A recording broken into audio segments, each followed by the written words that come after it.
In this lesson, I'm going to talk about sprites and object-oriented programming. So objects and object-oriented programming, whole new way of thinking.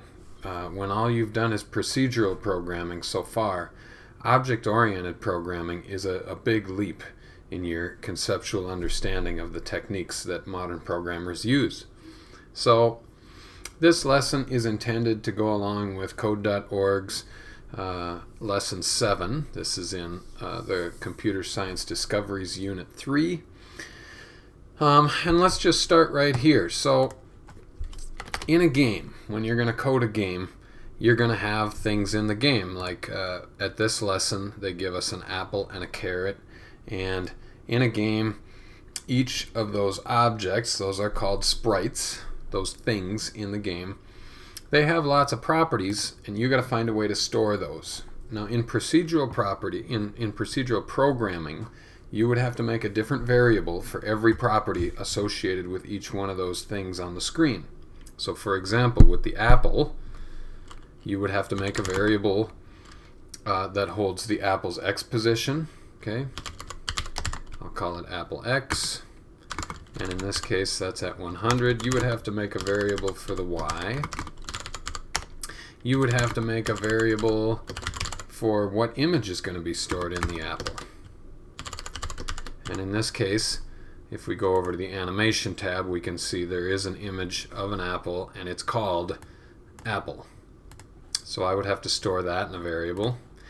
If I had the apple moving, I would have to create another variable about that. Right now it's not moving, so I'll set it equal to 0.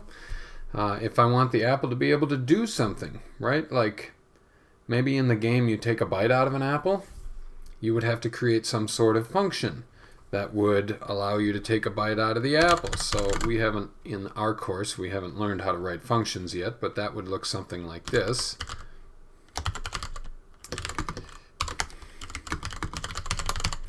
Right, and as you can see, things are already getting pretty complicated here. I already have 5 different functions and variables going on just so that I can store all of the properties that the apple has and everything that the apple can do. And I'm assuming that there's going to be a lot more to know about this apple. I'm just going to have to keep adding variables. And then I'm going to have to do the same for the carrot. All the same things, right? Pretty quickly you get into the tens, maybe even hundreds of variables when you are trying to write these things procedurally. And that gets to be a pain, and it's really hard to organize, and it's really hard to find bugs. It's not a great situation to be in. So with object-oriented programming, what we have is this new thing, this new special kind of variable called an object. And objects have properties, and objects can do things. Those are called methods. So the properties of the object tell us about the object, like the x position, y position, velocity, etc. And then the methods are the things that that object can do. And the beauty of this is you don't create different variables for all that anymore. All of that is stored in one variable, and that one variable is the object itself. Okay? All those properties and methods kind of follow along with the object. So right away we're doing that in this lesson. We're creating a variable called fruit, and then we're using a function on the other side called createSprite. And what createSprite does is it goes into the background and it creates an object, a sprite object, and it returns that sprite object, so that object can be stored inside of the fruit variable. Now there's a little trick that programmers in JavaScript use called console log, and what it does is it spits out the value of whatever you want to the console. So for example, we can see the x property that's associated with the fruit object by running console log fruit.x, and you can see the x property of fruit is 100. We can do the same for y. You can see that the y property of that fruit object is 200. You could see the animation. You can see everything associated with it. In fact, if you just get rid of this .x and just console log the fruit, that will spit out the entire fruit object. And you will see in a hurry, the fruit object has many, many properties and methods. So down here, there's the x and the y, but all these other things in this list, these are all the properties of that fruit object. Can you imagine if you had to create your own variables for all of those? What a pain in the butt that would be. Create Sprite does that all for you. It creates the fruit object and associates all these properties with that fruit object for you. It's got the width, the height, everything. All the methods down here, these are all the things that the fruit can do. And Create Sprite gives us all of that for free. And it's all built into the fruit object. If we want to do any of that stuff, all you do is use this dot notation. So on line 2, you can see down here we've got a method called setAnimation.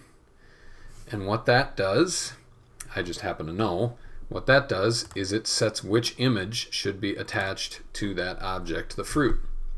So fruit.setAnimationApple. If I comment that out and rerun it, see now the fruit object still exists, but it doesn't have the actual fruit image attached to it. You should note that you can set whatever image you want to it, right? I can set the carrot picture to the fruit object,